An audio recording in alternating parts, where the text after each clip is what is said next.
Welcome to the Angus Report, a news program for cattle producers. From American Angus Association headquarters in St. Joseph, Missouri, we bring you the week's top headlines, including the UN's renewed effort to measure livestock emissions. We'll learn how the health in the feedlot can influence your bottom line.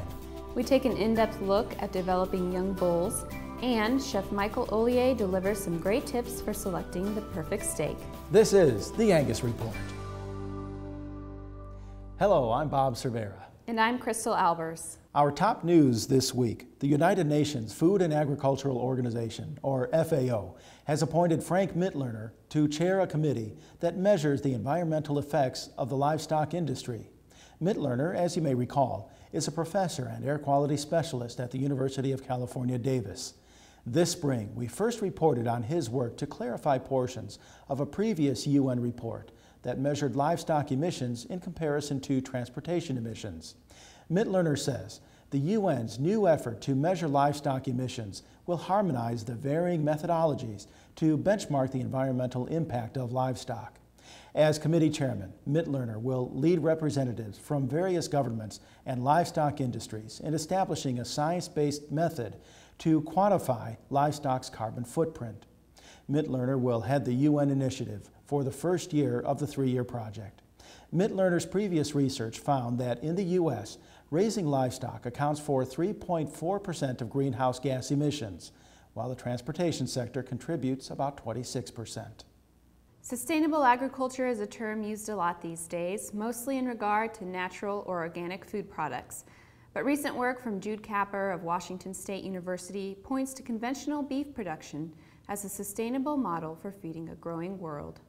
So we're faced with quite a challenge in the beef industry at the moment. There's a perception that we shouldn't be eating meat, it's going to kill the planet. We use too much land, too much water, too much carbon. We use 12% less water, 30% less animals, 19% less feed, and have a 16% decrease in the carbon footprint per pound of beef over the last 30 years. We've made huge progress in the Angus breed over the last 30, 50, 100 years, and if we continue to do that, if we have increased slaughter weights and increased growth rates, we are able to harvest animals at a heavier weight. We get more beef per carcass. That means in the cow-calf population, we need fewer cows, fewer bulls, we use fewer resources, and if we can grow animals faster, then they are on the planet for fewer days, and again it's less land, less water, less resources and less carbon.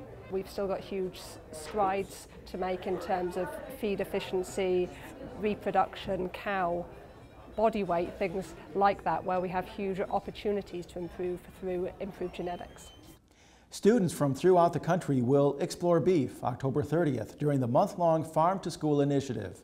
The beef-themed day encourages farmers to coordinate with local schools to speak about beef and agriculture in the classroom.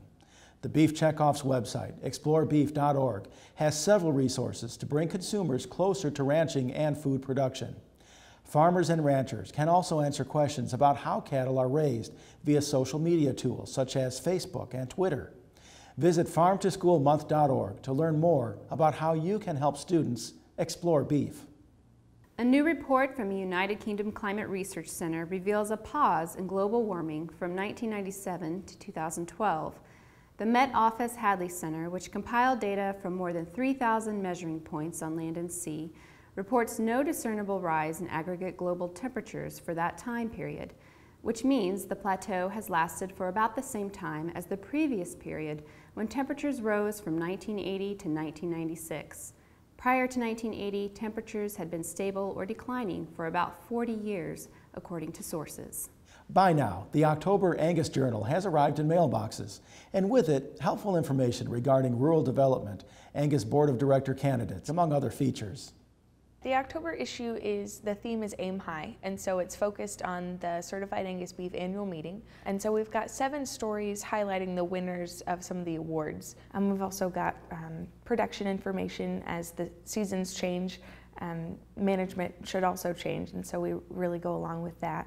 We also highlight the University of Missouri's Beef by the Numbers program, and then there's a great column by Tanya Amon with Angus Genetics about the GeneMax program. My favorite stories in here is the opportunities in rural life and a lot of other great production information in there. We're working on unveiling a new digital replica, which will be unveiled with the November issue, so keep an eye out for that. When the Angus Report returns, Paige Wallace shares a report on how health in the feedlot can significantly influence your bottom line. Chef Michael Ollier helps you choose the best steaks in the meat case.